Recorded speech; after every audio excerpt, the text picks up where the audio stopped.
दिपेन बर' बायदि बिथांखौ जुदि सासे मोजां लिडारखौ जुदि रायबाय थायोब्ला एबसुनि आफादगिरि दिपेन बर' बिथांखौ बा सासे मोजां लिडारखौ जुदि रायबाय थायोब्ला खबरदार होननानै जोंहा मानगोनां अल बड' स्टुडेन्ट इउनियननिफ्राय वार्निं होदों बा धुमखि होदों। दा बे बाथ्राखौ जों गोबां साननो गोनां जानानै फैदों। मानो होनना बुङोब्ला एबसुनि जिथुनाखि आफादगिरिखौ सोंखारिनायखौथ' बयबाबो दुखु मोनखागोन एबा एबसुनि जानानै एबसुनि सोद्रोमाफ्रा बयबाबो बुंखागोन नङा होमबा। दा बेनि गेजेराव आं फंनैसो बाथ्रा बुंनो सानदों। जिथुनाखि आंनि साननायब्ला जाय बड'लेण्ड रादाबनि मैखोम बसुमतारी अर्थात चिफ इडिटर नङा होमबा, बे बिथांजों रायलायनायाव माखासे कल रेकर्डिं भाइरेल जादोंमोन। नैबे कल रेकर्डिं भाइरेलनि थाखाय दा गोबाङै माने संसार नाङै दावराव जागासिनो दं। एबसुखौ सोंखारिदों, दिपेन बर'खौ बुंदों बा एबसुनि आफादगिरिखौ सोंखारिदों होननानै। नाथाय बे नङा जे आंनि नुनायाव बाथ्राया बेसेबांसिम सैथोमार। बै जिथुनाखि कल रेकर्डिंआ रनजित बसुमतारी अर्थात बिटिसिनि बा बिटिआरनि इएम रनजित बसुमतारीनाव माखासे कुइसन खालामनो होदोंमोन एबसुनि आफादगिरि दिपेन बर'आ नङा होमबा। दा नैबे बाथ्राखौ लानानै गोबां माने दुखु मोननाय फोरमायदों एबसुनि सुबुंफ्रा।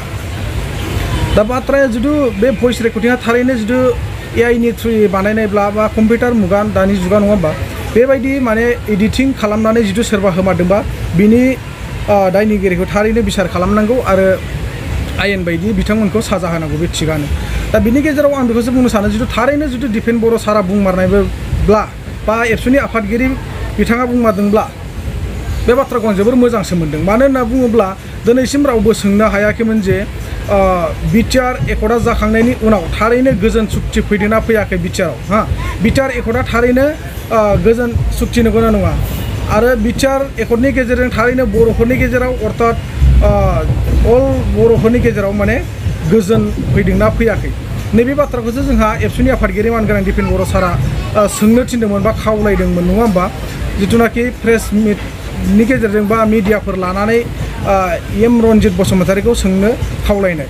दा बिनि गेजेराव बेखौ एथ'ग्राब माने दुखु मोननांगौथ' गैयामोन। दिनैसिमबो माने रावबो सोंनो हायाखै बे बाथ्राखौ इएम रनजित बसुमतारीया मा फोरमायोमोन बे बाथ्राखौ लानानै नैखौ सोंनांगौआ जोंनि थाखाय गोनांथिथार। दा जोंहा दिपेन बर' सारा बुंनायब्लाथ' माने मोननै बर'नि गेजेराव आफादफोर दङ हाथियार लाग्रा, मोनसेया जाबाय एनडिएफबि आरो मोनसेया जाबाय एनएलएफबि। बे मोननै संगठनखौ लानानै बा बे मोननै आफादखौ लानानै गोजोन सुक्ति फैयाखै होननानै बुंदोंमोन जोंहा मानगोनां एबसुनि आफादगिरि दिपेन बर' नङा होमबा। दा बे बिथिंनि गेजेरावनो माने गोबां मानसिफ्रा माने भइस रेकर्डिं बा बे एडिटिंसो होननानै दुखु मोननाय फोरमायदों, गाज्रि मोनदों। नोंगौ सियर बाथ्राया बे माने रियेल जायो। थारैनो जुदि एडिट खालामदोंब्ला जोंबो दुखु मोनो गोरबोनिफ्राय। जाय बिथाङा बेफोरबायदि खालामदों बै बिथांखौ मा बुंबावगोन आरो। दा बेखौ मोनोब्ला बिथांमोना आयेननि राहा लानो हागोन बा आयेन बायदि साजा होनो हागोन। मानोना बिजिरसालि दङ, बिजिरसालियाव बिजिरनो हागोन बिनि दायफोरखौ। दा आंथ' बुंनो थाङोबा आंनि फालनिफ्राय आं मोजांसो मोन्दोंमोन जिथुनाखि दिपेन बर' सारा बे बाथ्राखौ सोंनो थिनदों बा कुइसन खालामनो थिनदों। नोंगौ प्रथमाव जोंहा एनडिएफबिखौ लानानै बिटिआर एग्रिमेन्टखौ खालामनानै लाना फैबाय दिल्ली पार्लियामेन्टनिफ्राय। बे दिल्ली पार्लियामेन्टनिफ्राय बिटिआरखौ एग्रिमेन्ट खालामना लानानै फैनायनि उनाव बा सुक्ति खालामनानै लाबोनायनि उनाव फिन खेब बिटिआरआ गोजोन गोरोबथा नङा आरो बिटिआर सुक्तिया मोजां नङा होननानै जोंहा गोदानै आफाद सोमजिदों एनएलएफबि। दा बिनि आन्दोआव थारैनो मा दङ नैबेखौसो जोंनो माने अल बर' रायजो राजाफोरनो गोनांथि जादों एबा नांगौ जादों आरोखि। दा जाय हक रायजो राजा नोंथांमोना जोबजासिम जुदि भिडिअखौ नायनानै निस्सय बुजि मोनोब्ला मानि खारनाव एबसुनि बा फरायसा आफादनि सुबुंफ्रा धुमखि होदों एबा दाद्रि होदों अर्थात वार्निं होदों, नैबेखौ नोंथांमोना निस्सय बुजि मोनगोन। आरो दा बे समाव आं नोंथांमोननो मोनसे खोथा फोरमायनो सानो बे भिडिअनि गेजेरावनो। आङो दायो सनितपुर जिल्ला टु चिरां जिल्ला थांगासिनो दङ। गामिनि सासे उन्दै गथ' होननांसिगोन, माने 18 इयार्सनि डाउनाव दङ। बे हौवासाया मोनसे देहानि प्रब्लेम जादों, बेखौ आङो लानानै थांगासिनो दङ चिराङाव। स' मानि थाखाय आं बे गथ'खौ चिरांसिम लानानै थांगासिनो दङ अर्थात आंनिनो बियादै फिसा जायो, बेखौ नोंथांमोनहा भिडिअनि गेजेरजों नुनो हागौ। निस्सय नेनानै थायोब्ला नेक्स्ट भिडिअआव नोंथांमोनहा लोगो मोनफिनसिगोन। दिनै जोङो मोनसे सिरियास इस्यु, मोनसे सिरियास बाथ्राखौ लानानै फिन दुलाराय बर' फरायसा आफादनि जानानै जों दिनै खौरां मेलाव जों फैदों। दाखालि अक्ट'बरनि 28 अक्ट'बर तारिख, बेवहाय मोनसे समनि बड'लेण्ड रादाबनि एडिटर इन चिफ मैखोम बसुमतारी आरो आथिखालनि दुलाराय बर' फरायसा आफादनि गोख्रों बिबानगिरि आफादगिरि दिपेन बर' बिथां सानैजों मोनसे समाव टेलिफनिक रायलायनाय जादोंमोन। आरो बेखौ लानानैनो जोंनि समाजाव आथिखालाव गोबां मोनसे दान्थे बिदान्थे जों जानायखौ नुदों आरो जि मोनसे भइसनि भाइरेल जादों बेवहाय जों दुलाराय बर' फरायसा आफादनिफ्राय जों बिजिरलायदों आरो बेवहाय माखासे बाथ्राफोरखौ माने एडिटिं खालामनानै बेवहाय बांद्राय जोंनि गेजेराव बेले बेजे सृष्टि खालामनो जों नागिरदों आरो जों दुलाराय बर' फरायसा आफादनिफ्राय दाख्लै 28 अक्ट'बराव दुलाराय बर' फरायसा आफादनि मानव गेदेर आफादगिरि आरो मोनसे समनि बड'लेण्ड रादाबनि एडिटर इन चिफ मैखोम बसुमतारीनि जि मोनसे बाथ्रा रायलायनाया भाइरेल जाबाय आरो जाय सुबुङा बे अडिअखौ भाइरेल खालामदों बेखौ जों दिनै दुलाराय बर' फरायसा आफादा गोख्रों रावजों सोंखारिदों आरो बेनि सायाव दुलाराय बर' फरायसा आफादा जों गोख्रों जों थांखि लानानै बे अडिअनि सायाव जोङो मोनसे आयेनगत बेबस्था लानो थांखि लाबाय। जों मिथिगौ आथिखालाव बेखौ लानानै जोंनि समाजनि गेजेराव गोबां राजखान्थिगिरिफ्रा मोनसे माइलस्टोन लानो थाखाय बिथांमोना बेखौ जोंनि पाब्लिकनि गेजेराव मोनसे गाज्रि बारहावानो जोंनि गेजेराव बेले बेजे खालामनो नागिरदों।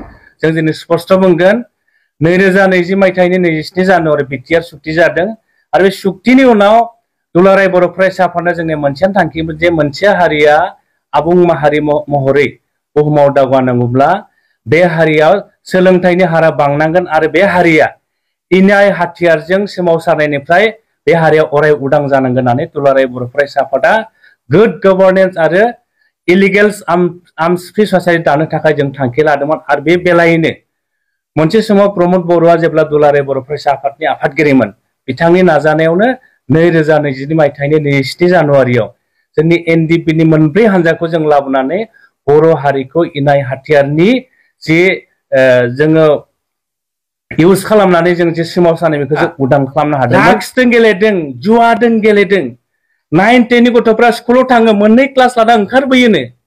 दुलाराय बर' फरायसा आफादा बेफोर बाथ्राखौ बुङाब्ला, बर' थुनलाइ आफादा बेफोर बाथ्रा बुङाब्ला सोर बुंगोन? दिनै जोंनि स्कुला बर' मिडियामनि स्कुला माखासे भेन्सार जानानै दङ। प्रभिन्सियेलाइज खालामनांगौनि बाथ्राखौ सोर बुंगोन? जोंहा दिनै बर' गुदि फरायसालिखौ मार्जार खालामदों, फरायसानि अनजिमाया खमायलांदों, सोर सावरायगोन? दुलाराय बर' फरायसा आफादा सावरायगोन, बर' थुनलाइ आफादा सावरायगोन। जों नुदों देग्लाय थांनाय बोसोरनिफ्राय क्लास 11, 12आव बर' मिडियामा आर्ट्स स्ट्रिमाव इन्ट्रडिउस जाबाय। इन्ट्रडिउस जादों नंगौ, नाथाय फोरोंगिरियानो गैया। सोर सावरायगोन दा बेखौ? एबसुआ सावरायनांगोन, दुलाराय बर' फरायसा आफादा सावरायनांगोन।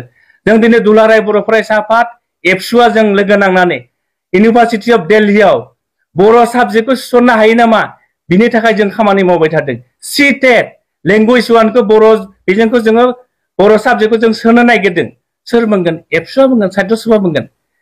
दुलाराय बर' फरायसा आफादनि मानाव गेदेर बिबानगिरिफोरखौ, बर' थुनलाइ आफादनि बिबानगिरिफोरखौ जुदि सानफ्रोमबो गाज्रि बुङोब्ला, दुलाराय बर' फरायसा आफादा थैनानै थाङोब्ला, बर' थुनलाइ आफादा थैनानै थाङोब्ला बे हारिया मा जागोन? जों गिखांनाय फैदों। दिपेन बर' बायदि बिथांखौ जुदि सासे मोजां लिडारखौ जुदि रायबाय थायोब्ला, डक्टर सुरत नार्जारि बिथांखौ जुदि रायबाय थायोब्ला, बै फैबाय थानाय जेनेरेसना सोरबा गार्जेनफोरा बर' थुनलाइ आफादगिरि बिबानगिरि हरगोन ना? दुलाराय बर' फरायसा आफादाव बिबानगिरि हरगोन ना? हरनाय नङा। मानोना हारियाव जुदि हारिनि मानगोनां गिदिर गोलावफोरखौ जुदि मान होनो रोङाब्ला, सानफ्रोमबो सोंखारिब्ला बे हारिया सानसे समाव जोबस्रांगोन। खबरदार, जेब्ला बारहुंखाया बारगोन रावबो बिनिफ्राय गनाय नङा। ओंखायनो जों दिनै बुंदों बेफोरबायदि गुबुन गावजों गाव मुं सोलायलायनाय, सोरबा हारिनि संगठननि दैदेनगिरिफोर रायनाय, गाज्रि बाथ्रा रायनानै जोंनि जेनेरेसनखौ गाज्रि लामाजों लांनाय स्टप जानांगौ, जोबनो नांगौ। दुलाराय बर' फरायसा आफादनिफ्राय जों बेफोरबायदि दुथां मानसिफोरखौ, जाय मानसिफोरा राजखान्थिखौ गावनि स्वार्थनि थाखाय जों गेलेयो, बिथांमोनखौ जों खावलायदों नोंथांमोनावबो जुदि नोंथांमोननि गोरबोआव बर' बिमानि थै दङब्ला, बर'नि थै दङब्ला खौसे जाफै, बर' हारिनि जौगानो थाखाय खामानि मावफै। जों बेखौ जोङो दिनै प्रेस मिटनि गेजेरजों नोंथांमोनखौ जोङो सांग्रां जानो खावलायदों आरो इयुनफोराव दुलाराय बर' फरायसा आफादनि मोनफ्रोमबो जोंनि हाबाफारि, जोंनि मिशन भिजन बेफोराव बयबो रायजो राजा नोंथांमोनखौ जोङो लैहोर लैहोर फैनानै दुलाराय बर' फरायसा आफादखौ जोंखौ मदद